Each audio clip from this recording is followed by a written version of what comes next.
Assalamualaikum warahmatullahi wabarakatuh. Waalaikumsalam. Saya Indah Puji Rahayu akan mempresentasikan modul saya, modul ajar berbasis PBL, dosen pengampu Bapak Imam Subeki MSI.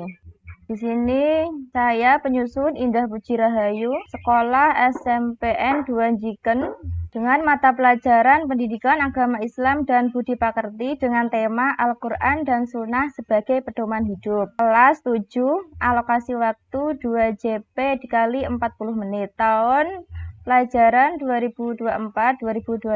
Kompetensi awal, peserta didik dapat menganalisis perbedaan penerapan bacaan alif lam syamsiyah dan alif lam qamariyah dalam Quran Surat An-Nisa ayat 64 dan Quran Surat An-Nahl ayat 59.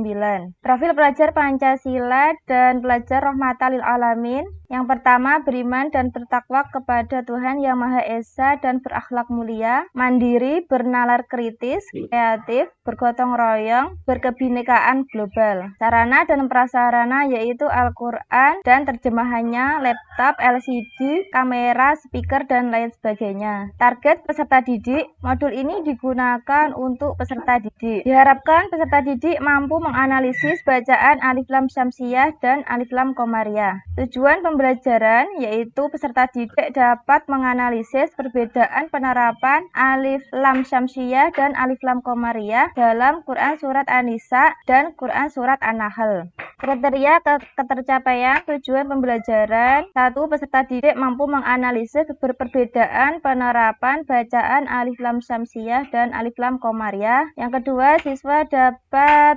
mendefinisikan hukum alif lam syamsiyah dan alif lam qamariyah. Adapun langkah-langkah persiapan yaitu yang pertama, menyiapkan LCD, proyektor, dan laptop. 2. Materi. 3. Spidol, penghapus, dan alat tulis lainnya. Urutan kegiatan pembelajaran berbasis PBL yang pertama yaitu kegiatan pembukaan. Guru memulai pembelajaran dengan salam dan doa bersama anak-anak, yaitu dipimpin oleh ketua kelas. Selanjutnya, guru melakukan absensi kehadiran peserta didik. Yang ketiga, peserta didik diberi ice breaking oleh guru, seperti ice breaking tepuk semangat. Setelah itu, peserta didik diberi motivasi belajar oleh guru. Jadi, semangat menuntut ilmu dapat menjadi suatu saat akan menjadi orang yang sukses. Seperti itu, guru mengajukan pertanyaan yang ada kaitannya dengan materi yang akan diajarkan. Jadi anak-anak diberitahu bahwa hari ini kita akan mempelajari hukum alif lam syamsiyah dan alif lam qamariyah. Guru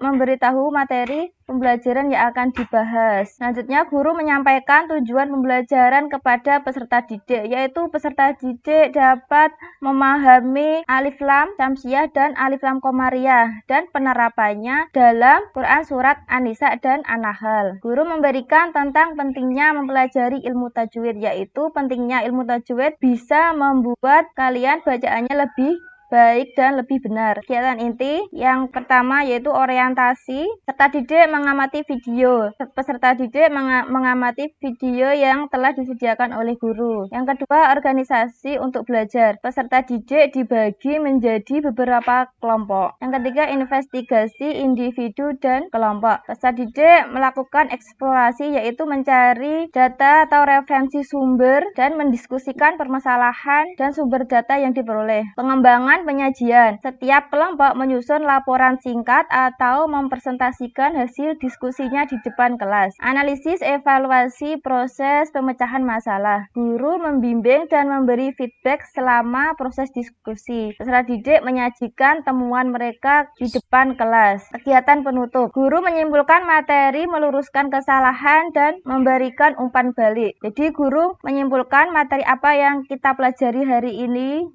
Yang selanjutnya, guru bisa memberikan penilaian berdasarkan kemampuan siswa mengidentifikasi. Jadi penilaian diambil dari hasil kerja kelompok yang sudah dilaksanakan. Selanjutnya, peserta didik yang masih kesulitan dalam pembelajar diberi bimbingan tambahan atau latihan lebih lanjut untuk memperkuat pemahaman. Jadi siswa yang belum paham bisa dibimbing lagi di lain waktu supaya lebih paham lagi. Setelah itu guru menutup pembelajaran dengan doa dan penutup. Selanjutnya refleksi peserta didik dengan menjawab beberapa pertanyaan. Selanjutnya asesmen penilaian pencapaian tujuan pembelajaran.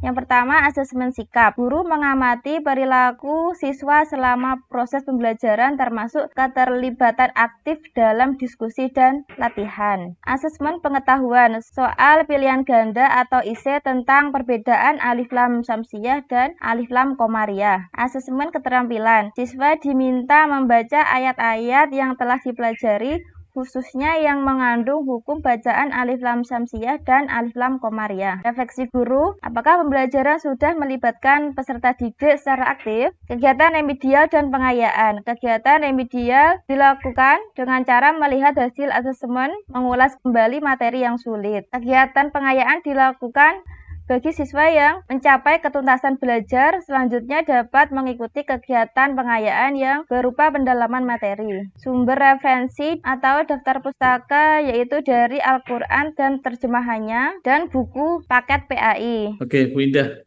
Bu Indah ini mengambil tema apa, Bu Indah? Al-Quran dan Sunnah sebagai pedoman hidup.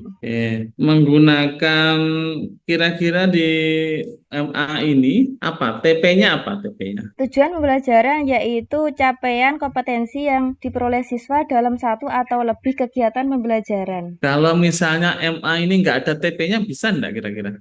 Tidak bisa, Pak. Kenapa tidak bisa ini? Makanya harus ada karena tujuan pembelajaran yaitu hasil sesuatu yang diharapkan ketika dalam pembelajaran. Oke, yang kedua nih, di dalam MA atau perencanaan pembelajaran ini, boleh nggak kira-kira itu guru menggunakan pendekatan atau metode pembelajaran suka-suka dia itu boleh nggak kira-kira? Kalau menurut saya pendekatan itu lebih sesuai dengan kebutuhan siswa. Maksudnya gimana itu? Jadi menyesuaikan dengan kebutuhan siswa. Misalnya siswa memiliki berbeda-beda nggak Pak? Kan ada yang mudah memahami, ada yang susah untuk memahami. Oke, Bu Indah, cara untuk mengetahui kebutuhan siswa itu gimana caranya?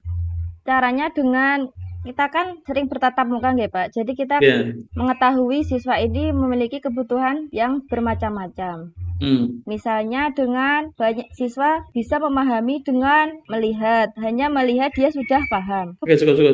Berikutnya ini Bu Indah ini. Bu Indah ini apa sih yang disampaikan di dalam pembelajaran yang sudah ditulis di modul itu saat pendahuluan itu isinya apa kira-kira? Pendahuluan itu berisi tentang yang pertama yaitu apersepsi. Apa sih apersepsi itu? Absensi dulu Pak, absensi, apersepsi. Apersepsi itu mengaitkan dengan pelajaran sebelumnya.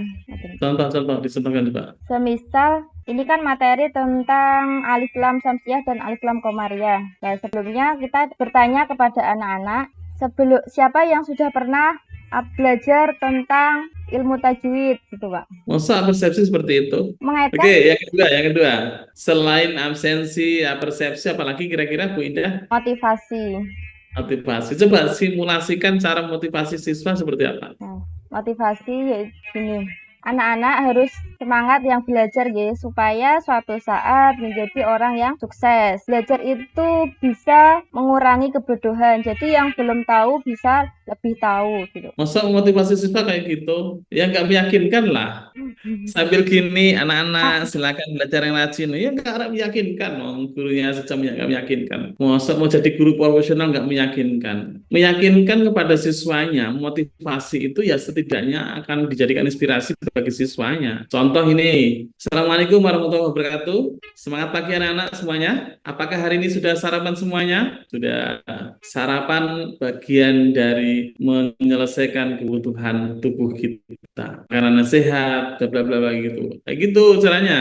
Adik-adik semuanya, hari ini karena kita belajar tentang sholat, silakan anak-anak setelah belajar ini akan menjadi anak-anak yang soleh dan sebagainya. Kenapa sih kita harus soleh? Supaya kita menjadi orang-orang selamat utama dunia dan akhirat. Anak-anak semuanya kalau gitu kayak gitulah misalnya. Jadi memberikan gambaran bahwa motivasi itu menginspirasi bagi anak-anak. Kenapa belajar ini jadi menarik begitu? Terus nanti kayak orang sholat nanti kayak. Oke, yang berikutnya ini Bu Indah. Iya, Pak.